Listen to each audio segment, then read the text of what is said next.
Hey, hey, hey! Selamat bergabung kembali di channel BB69.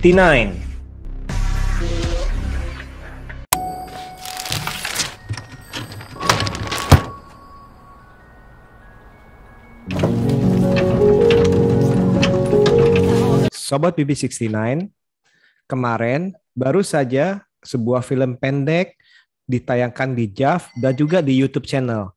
Nah, film ini berjudul Georgia. Nah, sekarang sudah bergabung dengan saya dua teman kongko Bibik 69. Yang pertama ada Mbak Nuti. Apa kabar nih Mbak Nuti? Baik-baik kabar saya. Sorry ya gambar Clara doang. Gak apa-apa, gak apa-apa. Nah, yang kedua ada Bung, apa Mas nih? Bung Edi. Apa kabar Bung Edi? Dipanggil Mbak juga boleh. Kesetaraan. Non gitu ya. Gimana Mas Edi, sehat? Alhamdulillah. Sehat ya. Sehat. Mau hujan-hujan tetap harus sehat ya. Iya dong. Nah, kemarin nih baru ada ini nih, ada film pendek yang sudah warawiri di festival, terus diperankan oleh Lee Yang Hee dan Lee Chae Kyung ya. Nah, film ini disutradarai oleh Jail Park, judulnya Georgia, yang mengangkat isu yang menurut saya ini cukup sensitif dan mungkin cukup relate di banyak negara, terutama di Asia nih. Nah, kisahnya sendiri kan mengenai orang tua daripada seorang gadis siswi yang mati dengan suicide, di mana itu ternyata itu di Israel dalam kasus pemerkosaan ya. Dan di sini usaha dari parentsnya ini sepertinya ini cukup berat nih. Dan ini juga diangkat dari terinspirasi dari Miriam Case yang tahun 2004 terjadi di Korea Selatan. Nah, Mas Edi gimana nih Mas Edi pas menonton film ini? Pas nonton film ini kan, jadi gini, waktu di festival kemarin kan kelewat ya. Jadi begitu kemarin ada kesempatan Indonesian Premier, oke, langsung sikat kan. Gitu. Nah, sebelumnya tuh udah sempat baca komentar orang tentang wah tragis, miris, nangis gitu. Nah, Miriam Case nih agak-agak lupa nih sebetulnya ya, detailnya seperti apa, terus nonton gitu ya. Oke, mendapat kesan bahwa memang perjuangan korban atau keluarga korban dalam kasus kekerasan seksual di Korea Selatan ternyata nggak beda ya sama Indonesia gitu ya. Korban selalu kalah dua kali gitu ya, udah jadi korban terus nggak bisa menuntut keadilan gitu ya, atau malah jadi korban tiga kali Terdakwa. karena kemudian dilecehkan gitu kan, baik oleh hukum maupun oleh keluarga pelaku gitu. Itu sih, tapi memang yang maksudnya nggak yang sampai nangis juga sih gitu, soalnya kan komen orang gitu ya, wah nggak kuat sampai nangis pasti. Nah, saya nggak sampai di level itu gitu. Nah, gitu sih. Kemudian baru ingat bahwa Miriam Case ini nih pernah diangkat juga di film Han Gongju ya. Nah, film Han Korea Gongju tuh 2013 ya kalau nggak salah ya. 13 atau 2014 lupa ya. Cho Eun Hee yang main The Wailing tuh. Dia kan jadi korban juga di situ nih, si Gongju nih, Han Gongju. Nah, temennya dia sesama korban tuh sampai bunuh diri, tapi kalau dia enggak gitu ya. Walaupun spoiler, di endingnya dia tetap mati bunuh diri gitu, karena ujung-ujungnya tetap bunuh diri, cuma mana yang duluan aja gitu. Ternyata Han Gongju tuh setelah melewati beberapa fase tetap nggak kuat, terus meninggal. Bunuh diri, memutuskan untuk bunuh diri. Nah, jadi memang seperti kayak nggak ada jalan keluar, nggak ada kemenangan untuk seorang korban kekerasan seksual gitu. Kita sebagai, tadi Mas Setiawan kan bilang ya, iya kita bisa relate nih orang Indonesia, karena belakangan kan beberapa bulan terakhir nih kayaknya hampir setiap hari ada kasus kekerasan seksual baru, dan kebanyakan korban rugi dua kali gitu ya. Gitu sih. Nah, kalau dari Mbak Nuti gimana nih Mbak Nuti menonton film ini? Oke.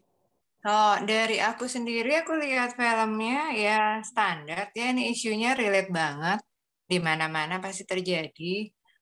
Hanya yang menarik perhatian dari saya adalah film itu kan lebih memfokuskan kepada bagaimana melepaskan diri dari duka dengan cara membuat spanduk tersebut. Itu kalau nggak salah aku nangkepnya ya, dia kan bikin spanduk dan kemudian dibawa alur ceritanya, baru mundur ke belakang ke kejadian.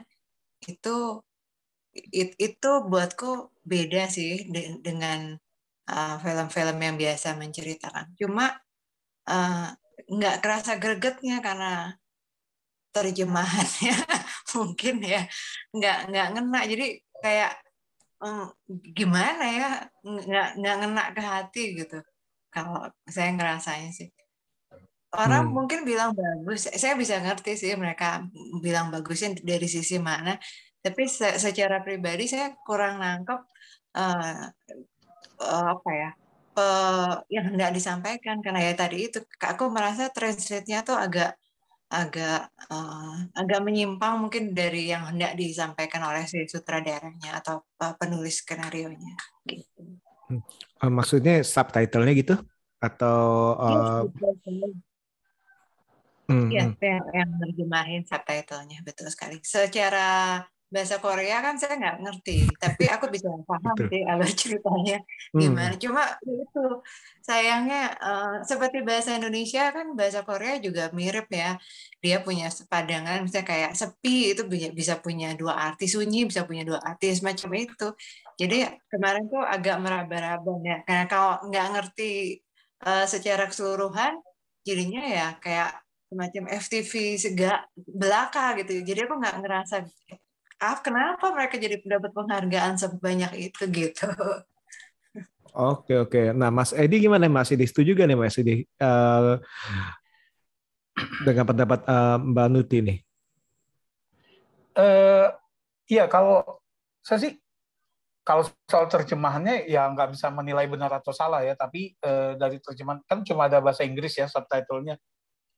Nah itu saya nggak dapat masalah di situ, gitu ya, maksudnya clear aja. Nah kalau jadi sebetulnya kan siapa si Park Jae ini kemarin sempat bikin space kan di Twitter kan, dia ngejelasin memang film ini dalam 30 menit tuh merangkum banyak simbol gitu, karena si tokoh anak yang jadi korban tuh cita-citanya sekolah desain ya.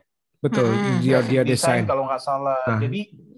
Jadi Georgia itu selain nama kota di Amerika juga font type yang dia pengen ciptakan kan. Betul.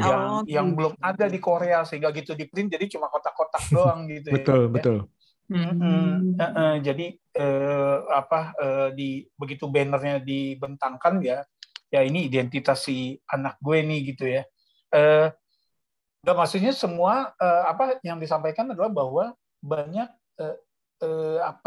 simbol-simbol elemen visual ya yang berupa simbol yang mungkin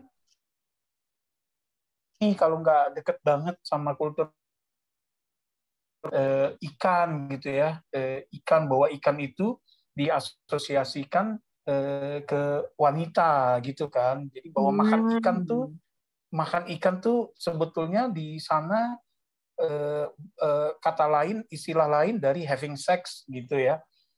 Seperti gitu. Itu. Jadi roti ikan kan ada tuh carb bread, roti ikan. Nah itu tuh wanita tuh. Jadi gitu. Jadi ikan itu simbol yang dekat dengan wanita, seperti ungu dengan di Yuni ya gitu loh. Nah kalau kita nggak segera nangkap itu, memang pesan-pesan subtle-nya tuh agak kelewat gitu loh. Nah, betul. Itu yang saya rasakan. Itu yang saya rasakan sekali. Jadi kalau kemarin kan udah ikut Twitter Space-nya, jadi bisa nanya ke sutradaranya, dijelasin. Kalau kita sebagai penonton setelah itu mendapatkan sesi question and answer, dengan sendirinya akan mengerti apa yang hendak dimaksudkan. Sedangkan saya nonton tuh ini tuh maksudnya tuh apa? Oke lah ceritanya emang relate di seluruh dunia juga ada, di Indonesia lebih-lebih kita ngalamin lebih populer lah ibaratnya. Ya tapi ya itu ngerasa gregetnya jadinya kurang gitu. Saya nggak tahu di JAM apakah ada sesi QA-nya juga. Kalau ada tuh bagus sekali. Tapi kalau mengambang juga mungkin orang cuma nangkep sepenggal-sepenggal juga gitu. Iya, ya jadi memang butuh background kultur Korea untuk bisa segera nangkep itu. Memang yang ada, kebetulan saya juga nggak ikut kan di sesi space-nya kemarin. Memang banyak yang setelah ikut sesi space-nya harus nonton ulang. Kebetulan diperpanjang kan periode pemutarannya gitu loh. Betul. Supaya akhirnya dapet nih akhirnya gitu loh. Mungkin kayak gitu juga. Jadi misalnya kayak sendok ditancepin ke nasi gitu kan.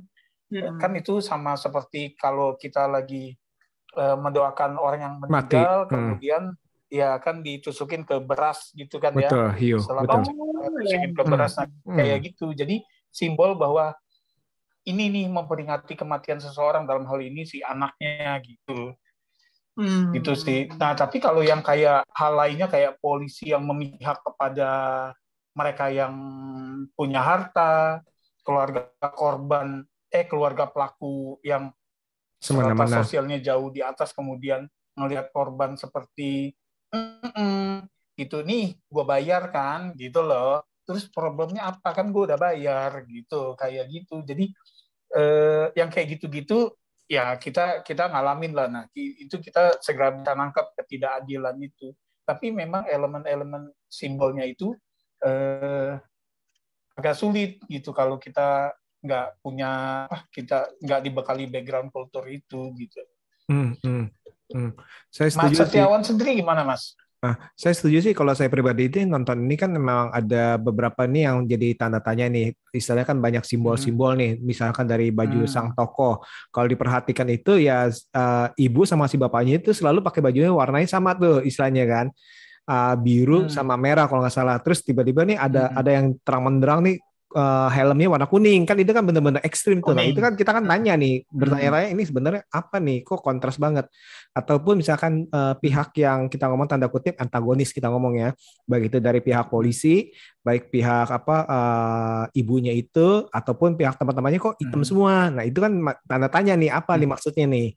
Nah itu mungkin yang harus dijawab oleh sang saudara, kenapa menggunakan simbol-simbol seperti itu, apakah untuk memisahkan atau kan ada arti-arti tertentu, harapan ataupun istilahnya seperti apa. Tapi sama seperti Mas Edi, dalam arti yang paling simpel adalah yang kalau kita bisa tangkap sehari-hari nih, dalam arti dari ceritanya ini nih, di mana apa yang terjadi dengan korban ataupun keluarga korban. Dalam arti tadi Mas Edi kan udah ngomong seolah-olah nih polisi ini seolah-olah berpihak nih, karena kejadian itu kalau kita lihat itu kan banyak case itu bahkan konon misalnya beberapa case itu sang pelapor dibilang penipu, sang pelapor dibilang mungkin mau misalnya cuma mau duit doang, mau pansos doang, misalnya kayak gitu kan sekarang kan. Iya betul. Nah ada hal yang menarik juga waktu misalkan kalau kita ingat itu pas di kantor polisi juga bilang ini dulu nih ibu sama sang anak nih udah tanda tangan bahwa udah selesai, ngerti gak? Pas saat itu. Nah itu juga mungkin itu nggak tahu menggambarkan, misalnya kita nih pas lagi lapor nih, terus lagi stres-stresnya, ya udahlah, istilahnya damai aja lah. Kita mungkin kan lagi kalut-kalut gitu, paksa damai ya tanda tangan, istilahnya akte perdamaian kita ngomong ya. Dan itu kan pas istilahnya akan disesali di kemudian hari, aduh kenapa gue ini nambah tantangan waktu itu, sedangkan waktu itu kan mungkin kan lagi kalut segala macam. Dan ini sih cukup bisa bilang menampar ya. Kalau di Miriam case sendiri sih kayaknya sih lebih sadis sih ya, karena pelakunya itu lebih banyak kalau nggak salah ya. Miriam case itu sampai 41 ya, 41 orang 41 ya. Dan pemerkosaannya itu berulang-ulang ya, ada yang 11 bulan 10 betul. kali dan 10 kali itu. Dan Miriam itu kan daerah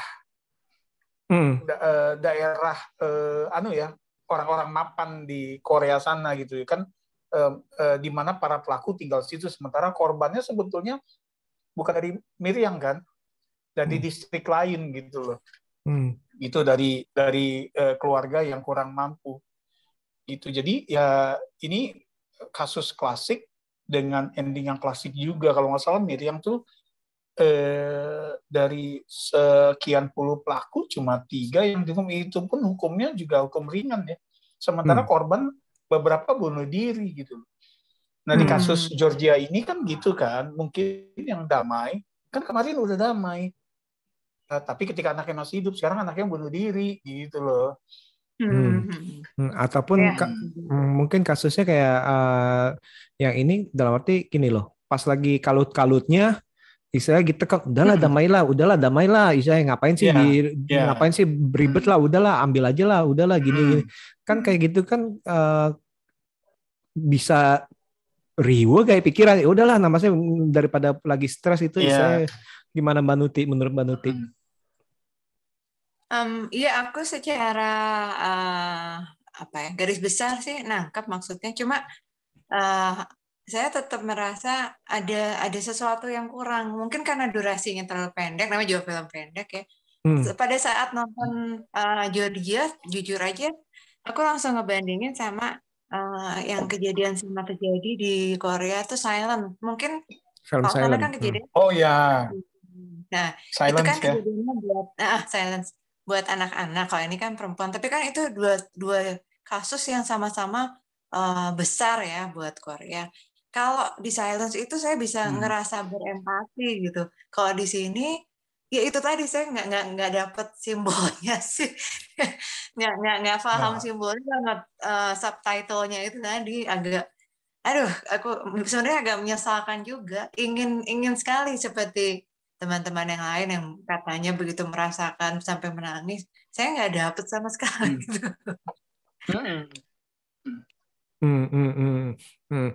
Ya setuju sih. Dalam arti mungkin kalau lebih dikasih waktu lebih panjang, mungkin akan lebih istilahnya bisa merobek-robek, menggali lebih dalam sampai merobek-robek hati ya, Mas Sodi. Kalau saya mungkin sedikit paham kenapa Silence itu impact-nya bisa lebih besar. Fisik dan kekerasan seksual di cerita di Silence itu digambarkan, dikasih lihat, kita sebagai penonton dikasih lihat yang si anak-anak itu dipukulin, dicemplungin ke kolam, ditendang, diinjek gitu kan. Sementara di Georgia kan enggak gitu. Di Georgia ini memang after effect-nya nih ke keluarga korban gitu. Jadi bahwa kalau kita lihat dari awal kan memang kayaknya mereka uangnya juga udah habis kan, kontrak kan udah habis gitu kan, nggak bisa perpanjang kontrak, mereka harus diusir. Artinya uang settlement nih, uang damainya itu juga udah habis. Itu dibayar uang settlement yang dipakai untuk mengejar keadilan yang nggak cukup gitu. Karena keadilan nggak berada di pihak korban. Bukannya uang settlement belum didapat kalau saya nangkapnya. Nah, tuh. Jadi dapat 2 pemahaman. Kalau saya nangkapnya udah, tapi nggak tahu nih, karena saya nontonnya cuma sekali nih. Gimana Mas Setiawan? Coba bisa di-clearin nggak? Kayaknya sih uang settlement sih nggak dapet ya, cuman istilahnya damai tantangan, nggak nuntut lah, dalam arti kan mungkin kan waktu itu kan udahlah ini kan juga mungkin aja gini, atau malah berbalik kan, kalau di beberapa kasus kan berbalik malah dituduh segala macam, daripada ribet-ribet udahlah tantangan aja lah, ya udah tantangan. Kayaknya sih uang settlement sih nggak dapet ya, kan itu kan yang terakhir kan pengen dikasih itu katanya dikasihnya surat permintaan maaf ya. Iya. Seperti itu sih. Oke. Nah, oke. Kalau gitu kan, kalau bagi Mbak Nuti kan ini kan istilahnya sayang sekali ini durasinya kurang. Jadi istilahnya kurang menggambarkan, atau bahkan mungkin istilahnya mungkin andaikan diberikan istilahnya cuplikan-cuplikan kejadiannya seperti itu ya, Mbak Nuti ya. Buat penonton di luar Korea kayaknya perlu. Kalau orang Korea mungkin sudah paham. Sama juga seperti sorry ya agak nyinggung Indonesia. Yuni kan ada 2 versi itu kan, buat orang Indo mengerti, yang ini juga tidak mengerti, seperti itulah. Jadi kalau misalnya sutradaranya memang berniat ke internasional, aduh, aku saranin mungkin agak lebih panjang dikit untuk bukan orang di luar Korea supaya dapat nangkep pesannya gitu. Kalau enggak ya itu seperti saya meraba-raba. Saya ngerti maksudnya, cuma itu gini, cerita dalam film itu kan bahasa visual ya. Saya nggak dapet gitu visualnya ke pemikiran saya gitu. Tapi saya ngerti alur ceritanya gitu. Mungkin ini yang ingin disampaikan juga istilahnya after effect-nya kali ya, istilahnya jadi korban-korban selain daripada sang anak itu yakni keluarganya, dalam arti keluarganya yang ditinggalkan itu ibunya kan juga ibunya kayak stroke itu setelah kejadian itu ya, soalnya kan Iya. dibilang kan dia tantangan itu sebelum terjadi stroke, jadi istilahnya itu kan tekanan mental yang sangat stres yang sangat besar yang menyebabkan sang ibu itu menderita stroke. Dan ini hal yang menarik juga mengenai istilahnya penggunaan istilahnya simbol atau istilahnya kata tadi itu pakai font Georgia nih. Apalagi kan di endingnya kan spanduk tuh. Spanduk kotak-kotak-kotak 18 kotak-kotak-kotak-kotak gitu ya. Nah, itu kan kita kan jadi banyak banyak persepsi sih. Ada persepsinya bilang ya istilahnya sebenarnya itu ada tulisannya. Cuman kesannya kita ini menutup mata bahwa tidak ada tulisannya. Jadi istilahnya ibarat kata ini kita ini masyarakat menutup mata akan kejadian yang terjadi. Ataupun bisa juga mungkin lost in translation kali dalam arti ya tadi itu ya hurufnya nggak bisa ditranslate lagi dalam arti karena istilahnya mungkin banyak dari kita ini di dalam kejadian nyata ini lost in translation dalam arti apa yang diungkapkan oleh si ini berbeda dengan pendapat yang kita dengarkan seperti itu sih. Nah, kalau dari Mas Edi sendiri menangkap spanduk itu gimana, Mas? Iya, memang jadi aneh ya waktu nonton kemarin juga mungkin bukan dalam kondisi terbaik ya sehingga pesan-pesan simboliknya itu nggak cepet ketangkep gitu dan memang belum sempat nonton ulang gitu kayaknya hari ini juga udah nggak ada. Nah yang saya tangkap adalah bahwa si ibunya kenapa ngotot gitu karena itu adalah si anaknya itu kan nanti mau sekolah gitu kan cita-cita itu mau sekolah ke Georgia gitu di Amerika gitu. Nah kemudian ada font Georgia gitu dia pakai itu. Saya nangkapnya di lapisan paling luar aja ya bahwa bagian dari bagian dari si ibu untuk mengenang si anak nih gitu ya nilai sentimentalnya gitu loh bahwa ini Georgia ada font itu dipakai walaupun si suaminya kan ngotot kenapa orang kan jadi nggak ngerti tapi ibu itu tetap ngotot karena itu part of identity si anak gitu ya itu sih jadi dan begitu bannernya dipasang itu memang suara terakhir mereka udah nggak bisa apa-apa lagi gitu ya gitu jadi bagian dari langkah perlawanan terakhir mereka gitu yang kita tahu sepertinya sih nggak bakal efektif juga gitu ya walaupun spanduk gitu ya spanduk jadi kan memang kalah lah mereka. Spanduk itu ibarat kata itu sebagai benar-benar relate dalam dunia Asia ya. Kalau protes kan selalu pakai spanduk ya. Nah, kalau Mbak Nuti sendiri gimana nih? Sebagai penonton menangkap misalnya ending yang memasang spanduk, tapi kan kita pikir kan, wah ini nama apa ke warnet ya, istilahnya kan gitu ya, ke warnet nih udah bayar mahal, pasti ada nih saya kan itu kan dia kan bayar mahal kan dalam arti yang harganya sampai 3 kali lipat ya katanya ya biar jual untuk beli. Nah, tapi kok pas di print itu ternyata kotak-kotak juga. Nah itu yang Mbak Nuti tangkap gimana Mbak? Apakah itu emang nggak bisa di print atau gimana? Kalau aku tangkap ya secara umum itu menggambarkan perjuangan yang akhirnya kepentok mandek akhirnya cuma bisanya itu aja. Dan mereka tetap bertahan masang, tapi ya udah gitu aja. Mereka cuma ya itu seperti kata Mas Edi. Jadi pertahanan terakhir mereka adalah ini, tidak bisa berlanjut lagi. Mau ke kiri nggak bisa, ke kanan bisa, maju nggak bisa, mundur juga nggak bisa. Udah ini terakhir gitu. Nah kemudian orang-orang yang ngelihat itu juga kan cuma seolah-olah digambarkan di situ ngelihat doang gitu, nggak ada ada yang keluar atau ngasih respon atau apa, cuma ngelihat aja itu seolah-olah menggambarkan apatisme masyarakat menghadapi oh ya itu kejadian udah terjadi viral itu ya udah selesai gitu aja, lanjutannya mereka udah nggak mau tahu lagi. Itu sih yang nangkapnya. Dan ngelihatnya itu kan kalau kita lihat di shotnya kan dari balik jendela ya, jadi ada jarak gitu. Betul. Selain jauh juga ada jarak, ada batas, ada pemisah gitu kan. Betul, ada batas. Pemisah. Jadi memang ini ya udah simbol perjuangan yang kita tahu akan kalah gitu ya. Karena perjuangan mencari keadilan ternyata memang butuh biaya. Yang punya biaya bisa menang mereka. Jangankan untuk itu, orang kontrakan aja mau diusir kok gitu. Iya, betul. Betul. Nah, Mbak Nuti, kalau dari secara keseluruhan film ini nih, yang menarik apa nih kalau bagi Mbak Nuti? Yang menarik bagi saya adalah bagaimana kedua orang tua ini berusaha untuk menghidupkan jati diri putrinya secara terus-menerus. Mereka bisa aja memutuskan untuk menerima settlement itu, kemudian berdamai, mereka bisa hidup tenang. Tapi mereka menolak karena mereka ingin putrinya itu hidup terus dan mereka berjuang untuk menggapai keadilan bagi putrinya. Cuma ada satu scene di situ yang saat mereka berdua tidur bertolak belakang, punggung sama punggung, kemudian digambarkan kan ada ya mungkin ghost atau apalah putrinya. Nah itu tuh saya di situ jadi bertanya, ini maksudnya tuh apa tuh? Kembali lagi ke simbol yang hanya sutradaranya yang bisa menyampaikan. Di situ pasti meaningnya dalam gitu.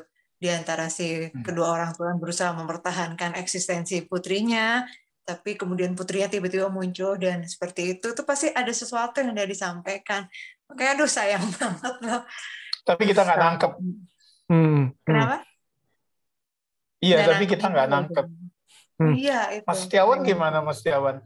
Kalau yang tadi yang soal scene itu juga saya agak bingung sih, soalnya kan kesannya itu awalnya kan mereka tidur kan dekat tuh, tapi kok apakah karena istilahnya karena kehilangan dari putrinya itu, mereka akhirnya itu terpisah jarak gitu. Mereka suami istri itu kan hubungan itu kan menggambarkan terpisah ya kita ngomongin, dan itu ada gap, dan gap itu ya hanya bisa itu diisi oleh sang anak sih.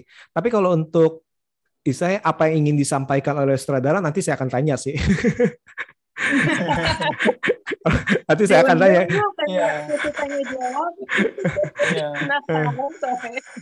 Nah, itu yang saya dapat sih itu sih, dalam arti kan di akhir itu kan istilahnya hanya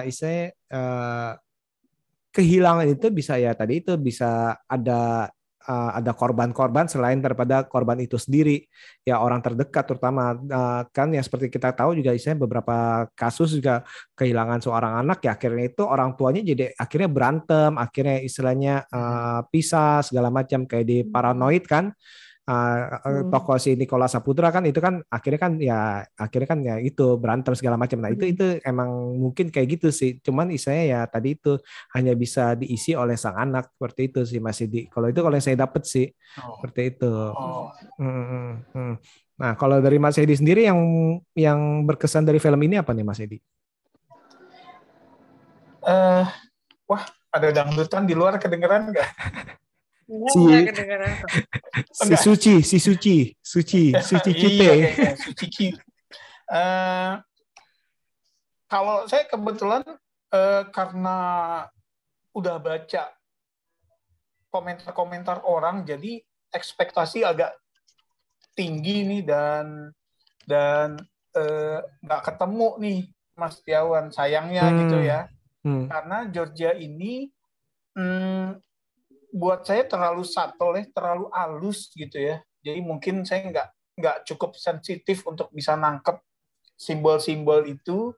Kemudian Georgia ini termasuk tipe film yang